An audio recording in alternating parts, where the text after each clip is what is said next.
Hey guys, what's going on? It's Uncle Tone. How you guys doing? Today we're going to be taking a look at the SGP Neo Hybrid Series case for the Samsung Galaxy S2. I said iPhone the first time I started shooting this because I've been doing iPhone videos for a really long time. It's like an automatic thing now, it just comes out. It's the Galaxy S2, not the iPhone. Cool beans. Before we get into it, I want to thank the very cool people over at SGP for sending this over to me for review. I really do appreciate it. Thanks very much. You guys are awesome. You can pick this one up over on SGP's website, sgpstore.com. There will, of course, be a link right down there in the bottom bar, as there always is. It's available in a number of colors. Today we're going to be taking a look at the satin silver version, and it's available for $26.99. Your $26.99 is going to get you the case itself, as well as SGP always includes one of their excellent and awesome ultra crystal screen shields. So there's one of those in here too.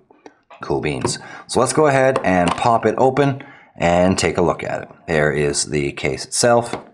And then, as I mentioned, also included is an ultra crystal screen shield. This one is already on the Galaxy S2. I'll show you that in just a second. So we'll go ahead and we'll move the packaging over here a little bit, and we'll go ahead and take a look at the actual phone itself. Here is the Ultra Crystal Screen Shield installed on the Galaxy S2. As you can tell, you can barely tell that there's a screen shield on there. I am a huge fan of SGP screen shields. I get PMs from you guys all the time asking me, what is my favorite preferred screen shield? The answer would be SGP. I love SGP screen shields. I've been using them for quite some time now. I will quite often switch to another kind and then end up going back to SGP just because I like them that much. The Ultra Crystal is one of the best screen shields they make. I'm kind of partial to the Ultra Oleophobic myself, mainly because it's a little less fingerprinty. But you really can't get any clearer than the Ultra Crystal. It's really hard to even tell that there's a screen shield on this device when you have the Ultra Crystal installed. It is that clear. They are fantastic screen shields. So there you go. Answering two questions in one there. Cool beans.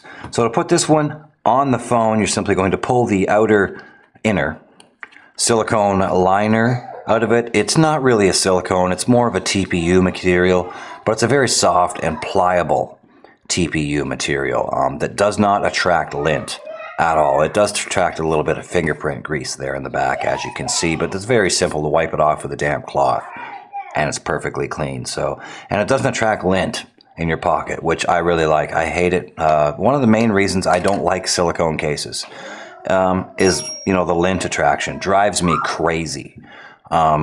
I hate pulling my phone out of my pocket. It's all covered in lint and looking dirty and so on and so forth. I use a case to keep them clean and protected. And I don't want a case that makes my phone look super dirty. Cool beans. So there you go. So to put this one on the phone, you're simply going to take and slip the Galaxy S in. I like to go top first. I don't know why, I just do. And then slip the bottom corner over, and then the other bottom corner over, just like a normal silicone case kind of a thing. And then you're going to take your outer shell here, which is a polycarbonate plastic shell that goes around the outside. It's going to give you some impact protection around the edges of the device. Slip the bottom in, slip it up and over the volume rocker, and then up and over the power button, and pop it over the top. Just like so, and you're all done. There it is, installed on the phone. Let's go ahead and take a look at the cutouts. We have a cutout up here on the corner, and that is basically just to make sure that the case doesn't get any interference or signal degradation of having a case on it. Still lets the signal in and out well, and it is still pretty protected. If you were to drop it on this corner, you might ding the corner a little bit, but not really. It's pretty well protected there. The headphone jack is fairly small. It's not an enormous cutout, but for most of your mobile jacks, it should work just fine. It works fine with my Monster Turbine coppers, so most of your normal jacks should work just fine. But if you're using DJ style headphones, you might have an issue with it. We have a cutout here right beside the headphone jack for your secondary microphone. Again, works just fine. No issues with that. Moving over here to the side, you have the volume rocker, and that has a really nice tactile feel to it. You can feel when you're pressing the buttons. Because of the soft inner liner material, it does not interfere with pressing the buttons in any way.